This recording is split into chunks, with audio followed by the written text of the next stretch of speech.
Salut, c'est Delcor, j'espère que vous allez bien. Aujourd'hui, je vais vous raconter 4 nouveaux threads d'horreur. En termes de threads d'horreur, aujourd'hui, on a un petit peu de tout. On a de l'intrusion, on a du... comme tu l'as vu à la PP, des trucs chelous, cannibalisme et tout, un petit peu. Voilà, il y a de quoi faire. D'ailleurs, je dois vous remercier pour le soutien qu'il y a eu sur la vidéo d'hier, ça me fait très plaisir. Ça me fait très plaisir et j'espère que bientôt, on va atteindre les 30 000 abonnés. Du coup, indirectement, si t'es pas abonné, n'hésite pas à t'abonner, fais-le, c'est bien. Et pareil, si tu connais déjà la chaîne et tu sais que tu vas kiffer, petit pouce bleu direct, bam. Allez, on perd pas plus de temps, prends-toi une petite boisson et installe-toi confortablement. Pour bien commencer, on va commencer avec l'histoire d'une abonnée. Elle commence avec un petit bonjour, j'espère que tu vas bien. Moi ça va, et vous comment ça va les petits potes? Ah oui, c'est bien d'aller bien. T'as vu, c'est bien d'aller bien. Bref, j'adore tes vidéos et j'aimerais te raconter mon histoire et pourquoi pas avoir le plaisir de la découvrir dans l'une de tes prochaines vidéos. Et maintenant, ouais. Pour commencer, je précise qu'au moment où mon histoire se passe, j'habite à côté d'un quartier sensible et d'un hôpital psychiatrique. Je m'appelle Émilie et je suis insomniaque. Comme j'ai pour habitude de m'endormir assez tard, je sors ma chienne avant d'aller dormir, histoire de pouvoir me reposer l'esprit tranquille. Ça se passe une nuit d'été vers 2 ou 3 heures du matin lorsque je promenais ma chienne. Comme il faisait bon, j'ai décidé de faire un tour dans mon quartier histoire de profiter d'une température agréable. Ma chienne était bien dressée et je la sors sans laisse. Elle fait donc un petit peu sa vie. Elle va dans l'herbe, elle prend son temps, elle renifle un petit peu. Du coup, je m'arrête pour la laisser profiter. À un moment, je remarque un homme. Et cet homme se dirige vers moi. N'étant pas très sociable, je fais genre d'être sur mon téléphone. Et surtout, il est tard. Donc, qu'est-ce qu'il me veut? Là, je peux voir que cet homme se met à courir dans ma direction. Je lève donc ma tête et au moment où nos regards se croisent, il arrête de courir. Mais il continue à marcher vers moi en me regardant. À ce moment-là, j'ai un mauvais pressentiment. Et je décide d'appeler ma chienne et de retourner près de mon immeuble. Le problème, c'est que le gars me suit. Et je sens qu'il se rapproche de moi. Pour en être sûr, j'accélère. Et j'essaye de voir dans le reflet de mon téléphone s'il accélère. Et oui, il accélère également. Je regarde mon téléphone et je vois qu'il me reste 8%. Et en même temps, il est tard. Ce qui fait que je me demande si j'appelle quelqu'un, est-ce qu'ils vont me répondre? Je décide donc d'essayer un coup de bluff. Et je fais semblant qu'on m'appelle. Je dis ouais, je suis pas loin, j'arrive. Je suis sorti promener la chienne. Tu vas me voir arriver dans quoi? 2-3 secondes. Je laisse évidemment des blancs pour faire comme si la personne me répondait. Et ma technique fonctionne puisqu'il ralentit. Je continue à marcher vite et en arrivant vers chez moi, il y a un petit groupe de 3-4 jeunes posés. En les voyant, le gars a fait demi-tour et je n'ai plus jamais revu cet homme. Je ne sais pas ce qu'il me voulait, ni même si c'était un patient de l'hôpital psychiatrique ou juste un gars sous petit bonbon. Depuis, je reste en bas de mon immeuble pour sortir ma chienne et je m'assure d'avoir toujours de la batterie sur mon téléphone. En vrai, c'est malheureux de devoir en arriver là. Tu peux même pas sortir ton chien tranquille.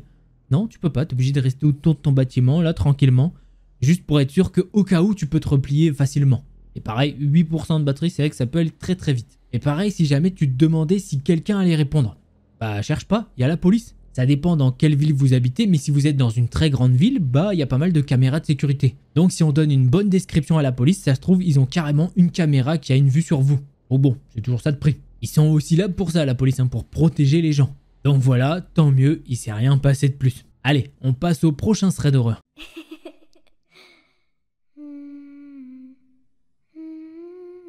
Je m'appelle Marc et j'ai aujourd'hui 22 ans. Cette histoire m'est arrivée quand j'en avais 19.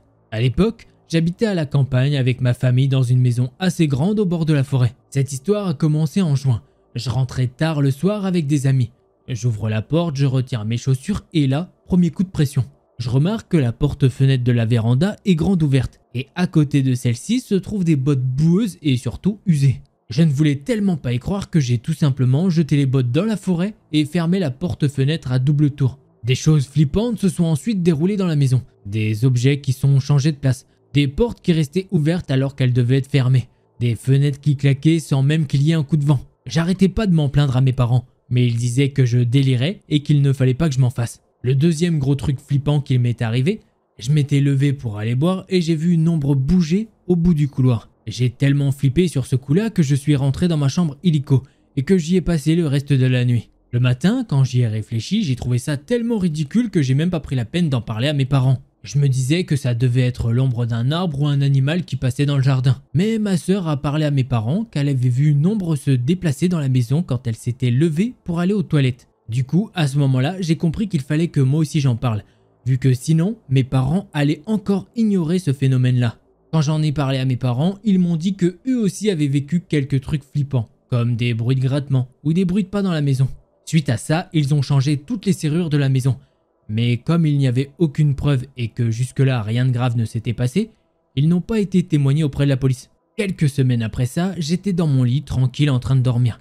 Et j'entends un bruit de clés et de poignées secouées dans tous les sens. Et puis plus rien. En revanche, à ce moment-là, j'entends quelqu'un marcher doucement à côté de ma maison. Et à ce moment-là, je n'ai clairement pas l'impression que les pas s'éloignent. Au contraire, j'ai l'impression qu'ils se rapprochent de plus en plus. Je dois vous donner une petite précision, c'est que je dors très mal du côté gauche. Du coup, je suis tourné vers la droite, là où il y a ma fenêtre. J'entends les pas de plus en plus fort et d'un coup, ça s'arrête. J'ai alors été paralysé par la peur. Je n'osais pas bouger. Et quand je regarde vers la fenêtre, je peux voir des doigts qui passent au-dessus d'un rebord. Comme on était en été, j'avais laissé la fenêtre ouverte. Je ne voulais pas avoir trop chaud. Et le gars qui était 5 minutes plus tôt en train d'essayer d'ouvrir la porte de la maison en avait profité pour y glisser ses doigts. J'avais tellement peur que je ne bougeais même plus. Je voulais bouger, mais je n'y arrivais pas. Puis là, je peux remarquer que la fenêtre s'ouvre de plus en plus. Vraiment, c'était trop pour moi. J'ai sauté du lit, j'ai couru vers la fenêtre et j'ai essayé de la claquer de toutes mes forces. Sauf que malheureusement, l'intrus a eu le temps de s'enfuir. Tout de suite après, j'ai couru dans la chambre de mes parents pour leur raconter ce qui venait de se passer. Et suite à ça, ils ont appelé la police qui a mené des recherches pour trouver le gars qui avait essayé de s'introduire chez nous. Mais malheureusement, ça n'a rien donné. Quelques années après, j'ai déménagé dans une autre ville. Je n'ai donc plus jamais entendu parler de cette histoire, bien qu'elle m'ait beaucoup marqué. Alors là, secret de tournage, je vais pas vous mentir, elle était vachement mal écrite l'histoire. Vraiment, je vous le dis, c'était compliqué. Et voilà, une histoire d'intrusion comme on n'a pas du tout envie de les vivre. Bordel, c'est chez vous, pourquoi il y a un mec qui veut venir? Je sais pas pourquoi. Pourquoi il... Allez, moi, j'ai pas envie de payer le loyer, je viens chez toi. Ah non, c'est chez moi, c'est pas chez toi. Reste chez toi, va là-bas. Youp. Bref, allez, on passe au prochain thread d'horreur.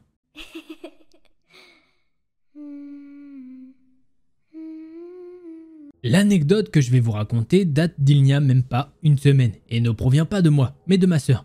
D'ailleurs, elle est toujours sous le choc de ce qui s'est passé. Ma sœur, Marie, est une femme de 30 ans vivant avec son conjoint et ses 2 enfants. Tout commence la nuit du samedi 6 mai à 4 h du matin. Ma sœur était tranquillement en train de dormir avec son copain Sam quand un gros bruit les réveilla, elle et Sam. Ce bruit provenait de chez ses voisins, mais cela ne l'a pas inquiété plus que ça étant donné qu'ils ont des chats et que des meubles ont l'habitude de tomber à cause d'eux.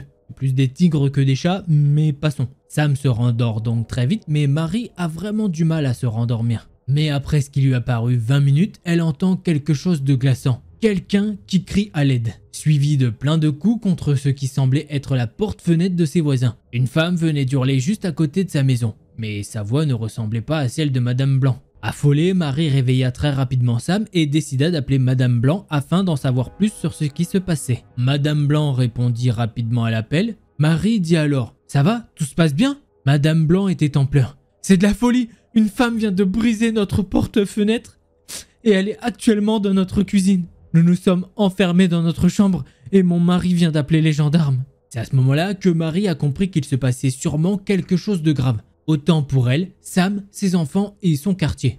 Elle décida d'appeler Léo, un voisin et ami vivant un petit peu plus loin mais étant joignable 24 h sur 24 et étant réputé comme un gars courageux. Une fois l'appel passé, Léo prit la décision de faire le tour du pâté de maison en voiture en attendant que les gendarmes arrivent. Mais entre-temps, cette femme terrorisante s'était enfuie de chez Madame et Monsieur Blanc. Elle se dirigeait droit vers une autre maison un peu plus loin, recommençant son cinéma. La maison où elle se trouvait désormais appartenait à Monsieur et Madame Gary qui sont des cinquantenaires. Madame Gary nous a raconté plus tard qu'après avoir entendu du bruit chez elle, elle a ouvert les rideaux portant sur sa terrasse et il n'y avait rien. Alors elle a refermé les rideaux. Elle est allée voir son mari mais ayant un mauvais pressentiment, elle décida d'ouvrir à nouveau les rideaux. Et la femme se tenait là, juste devant elle. Madame Gary distingua par ailleurs que la femme était pieds nus et en sang. Elle a alors couru vers son mari, mais ce dernier prit une décision inattendue. Il a laissé rentrer cette femme. Après tout, est-ce qu'elle était vraiment un danger? Et puis, étant donné que Monsieur Gary était chasseur, il avait de quoi se défendre. Ils ont donc laissé rentrer cette femme. Une fois rentrée dans la maison, la femme a couru un petit peu partout, puis elle est allée vers leur chambre se mettant sous leur lit en pleurant et hurlant. Je cite, attention, « Des casseroles me suivent, bordel !» Mais cela n'a pas duré car les gendarmes sont rapidement arrivés emmenant la mystérieuse femme. On a eu le fin mot de l'histoire quelques jours après. Il se trouvait qu'à côté de chez Marie, environ 1 km se rassemblaient chaque samedi et durant 3 jours consécutifs des junkies faisant la fête. Cette femme faisait partie de cette bande et avait dévalé les 1 km pieds nus jusqu'au pâté de maison où Marie et sa famille vivaient, étant probablement sous l'emprise de stupéfiants. Elle a été transportée à l'hôpital mais s'en est échappée quelques temps après. Donc à la folle en liberté ayant traumatisé ma sœur et ses voisins, let's not meet again. Ne nous revoyons pas, en gros. Bah ouais... qui est très bizarre, hein, j'aurais te dire, t'as pas envie, hein, la meuf elle est là dehors comme ça, elle est en sang et tout. Dites-moi ce que vous auriez fait si vous avez vu cette femme dehors en sang, normal, tranquillement, dehors. Est-ce que comme Monsieur Gary, vous auriez ouvert votre porte? Je pense qu'il y en a qui l'auraient fait et d'autres non. Allez, on passe au prochain thread d'horreur.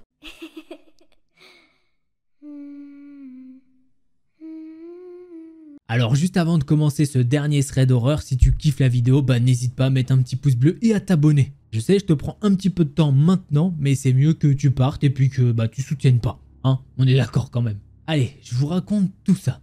Je sais que ce subreddit est généralement réservé aux histoires et aux rencontres effrayantes. Mais j'aurais vraiment besoin de conseils aussi et je ne savais pas où poster d'autres.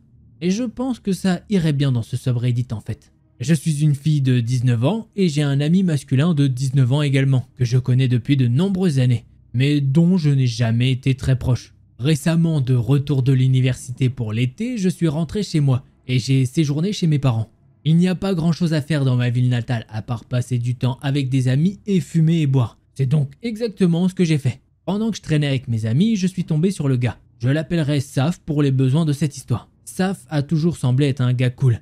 Un homme typique de 19 ans qui étudie le commerce, vivant de l'argent de papa puisqu'il vient d'une famille riche. Dès qu'on s'est revus, on a développé une amitié un petit peu plus étroite. Il a commencé à héberger chez lui mes amis et moi-même. Quand nous fumions, il évoquait fréquemment ses fantasmes de tuer et de manger quelqu'un. Bien sûr, nous étions tous défoncés en riant et en considérant que c'était de l'humour choc. Cependant, il ne riait jamais en faisant ces blagues. Avec mes amis, nous avions convenu qu'il était assez effrayant. Mais bon, on s'était dit qu'il était trop perché. Ça, c'est jusqu'à ce que je commence à traîner seul avec lui. Nous avons un joli petit groupe d'amis qui traînent presque tous les jours. Saf et moi restons debout assez tard après le départ de tout le monde. Généralement jusqu'à ce que le soleil se lève. C'est ainsi que nous nous sommes rapprochés. Car c'était juste nous à la fin de la nuit et il me ramenait chez moi à la maison. Lors d'une de ces nuits, nous étions avec un groupe d'amis et avons décidé que nous prendions tous un petit peu à manger. Pour le contexte, nous étions chez Saf. Après 3 heures, alors que quasiment tout le monde était parti, Saf a commencé à parler du fait qu'il aimerait arracher les globes oculaires de quelqu'un. Il commençait vraiment à entrer dans les détails. Et mon autre ami lui a demandé d'arrêter, parce que ça le mettait mal à l'aise. Il avait déjà commencé un petit peu ça, mais cette fois, il est vraiment rentré dans les détails. Quelqu'un a rapidement changé de sujet et la nuit a continué. Environ 1 heure plus tard, mon ami et moi avons décidé de regarder dans le frigo car on avait un petit peu faim. On est dans le frigo en train de chercher une petite merde à manger et je sens que quelqu'un met son bras autour de mon cou. Et là, je sens quelque chose d'assez lourd qui exerce une pression dessus. Et alors, je regarde. Et là, je réalise que Saf tient un couteau contre mon cou et il tient mon autre ami avec son autre main libre. Qu'est-ce que vous faites les gars? Quand il me demande ça, je commence à rire. Et je me dis que tout ceci n'est qu'une blague. D'ailleurs, gardez à l'esprit qu'à ce moment-là, on était quand même pas mal défoncés. Alors que mon ami et moi lui répondions, je me rends compte qu'il n'a toujours pas retiré le couteau de mon cou. En fait, je remarque même qu'il le tient de plus en plus près, au point où j'ai commencé à tousser. Heureusement, le couteau était assez émoussé, mais c'était quand même un énorme couteau de cuisine. Et dès que je réalise qu'il ne lâche pas prise, eh bien j'ai poussé un cri. Rien de trop fort ou d'alarmant. Il a alors lâché son emprise et il s'est éloigné. La nuit a continué et nous oublions rapidement ce qui s'est passé. Saf propose de nous raccompagner, mon ami et moi, à la fin de la nuit quand tout le monde sera parti. Mon ami et moi n'avions ni voiture ni argent, alors on a accepté. Sur le chemin du retour, arrêté à un feu rouge, il a fait descendre mon ami pour lui demander de vérifier si la voiture n'avait pas été endommagée. Car selon lui, il avait vu une autre voiture lui rentrer dedans. Mon ami et moi, on n'avait pas du tout vu ça. Mais bon, mon ami est quand même sorti du véhicule pour aller vérifier. Et alors qu'elle essayait d'ouvrir la porte arrière pour rentrer à nouveau dans la voiture, Saf l'a verrouillé. À un moment, le feu est donc passé au vert, et Dieu merci. Il n'était que 5 heures du matin, mais il y avait quand même 2-3 autres voitures aux alentours. Et d'ailleurs, elles ont toutes commencé à klaxonner. Alors que mon ami et moi lui crions d'ouvrir la porte, il avance de quelques centimètres. mettant le pneu sur le pied de mon ami. Saf se met alors à déverrouiller la porte et il regarde mon ami et il lui crie dessus de monter. Et mon ami lui crie dessus en lui disant qu'elle ne peut pas monter car le pneu est sur son pied. Je regarde Saf et je le vois rire hystériquement et il met la voiture en marche arrière pour que mon ami puisse monter à nouveau. Une fois que nous sommes revenus sur la route, il commence à conduire comme un fou, ce qui n'est pas inhabituel pour lui. Mais il était beaucoup plus téméraire cette nuit ou ce matin si vous préférez. Maintenant, avant que vous ne me jugez tous pour rester amis avec un homme aussi bizarre et dangereux, gardez à l'esprit qu'auparavant ça n'avait jamais été aussi bizarre. Il disait juste de la merde à peu près tout le temps. Mais bon, qui ne divague pas de temps en temps? J'ai moi-même des problèmes de santé mentale et j'ai des pensées un petit peu bizarres parfois. Alors j'ai pensé que lui aussi avait quelques petits problèmes. Un soir, nous sommes allés à une fête ensemble, puis nous sommes remontés dans la voiture pour faire une after. Mais en chemin, nous nous sommes rendus compte qu'elle avait été annulée. Saf m'a alors regardé et il m'a demandé si je voulais retourner chez lui, manger quelque chose, regarder un film et fumer. Il était encore très tôt dans la nuit, alors j'ai accepté, sachant que je ne dormirais pas avant un moment. Nous arrivons chez lui et il me dit de me mettre à l'aise. Et il va nous faire cuire des pâtes. Alors je m'assois et j'allume la télé et je regarde un film. Il revient avec les pâtes et je les mange presque toutes. Et quelques minutes après le début du film, je commence à me sentir très malade. J'en parle à Saf et il dit que c'est probablement juste parce que j'ai bu. Mais à la fête, je n'ai bu que très peu. D'ailleurs, à ce stade-là, ça faisait maintenant 3 heures. Et je n'ai pas vomi ou eu la nausée à cause de l'alcool depuis des années. Au fil du temps, je me sens de plus en plus mal. Et je le supplie pratiquement de me ramener à la maison. Il me refuse car il me dit qu'il est chez lui. Cependant, c'est la première fois qu'il refuse de me ramener chez moi. À ce stade, j'ai eu un très mauvais pressentiment. Et j'ai donc décidé que je devais me sortir de là. Heureusement, j'avais un petit peu d'argent sur moi. Alors j'ai commandé un taxi et je suis rentré chez moi. Dans le taxi, sur le chemin du retour, j'ai commencé à vomir par la fenêtre à cause de la douleur que j'avais à l'estomac. Je rentre chez moi et je m'effondre. Mais je suis incapable de m'endormir à cause de la douleur que je ressens. Puis je commence à penser à toutes les fois où il a mentionné le désir de tuer quelqu'un et de le manger. Il a toujours parlé de la façon dont il mangerait une cuisse de fille, parce qu'il pensait que ce serait la partie la plus juteuse. Il a toujours dit qu'il préférait manger une fille, et pas un garçon. Depuis ce jour, j'ai gardé mes distances, mais je me suis battu avec moi-même en me demandant intérieurement, est-ce qu'il m'a empoisonné ou est-ce que j'avais trop bu? Est-ce que c'est un psychopathe ou est-ce qu'il est juste un petit peu bizarre? Je ne sais vraiment pas, donc si vous avez des conseils, c'est apprécié. Comme je l'ai mentionné, je suis ami avec lui depuis des années, et j'ai développé une relation étroite, et je l'aime en tant qu'ami. Mais pas assez pour me faire manger. Très bizarre d'avoir ce genre de pensée. Alors, je peux pas vous en dire plus, personnellement, j'ai jamais pris d'alcool ou de petites substances. Donc je sais pas si on peut arriver dans des états là ou quoi, est-ce que c'est juste un effet de ça. Donc j'espère que c'est juste ça et qu'il passera jamais à l'acte. Hein, quand même, c'est bien. Parce que... Non, mais faut manger des trucs qu'on trouve dans le commerce, hein, tranquille, y a pas besoin d'aller manger des gens. Hein. Non, mais voilà, je dis ça, c'est tout. Bon, les petits potes, un petit pouce bleu et un abonnement, ça ferait pas de mal. Si tu veux plus de threads d'horreur, je t'invite à aller voir cette vidéo là. Allez, c'était Delcor, en attendant la prochaine vidéo, portez-vous bien, tous les petits potes.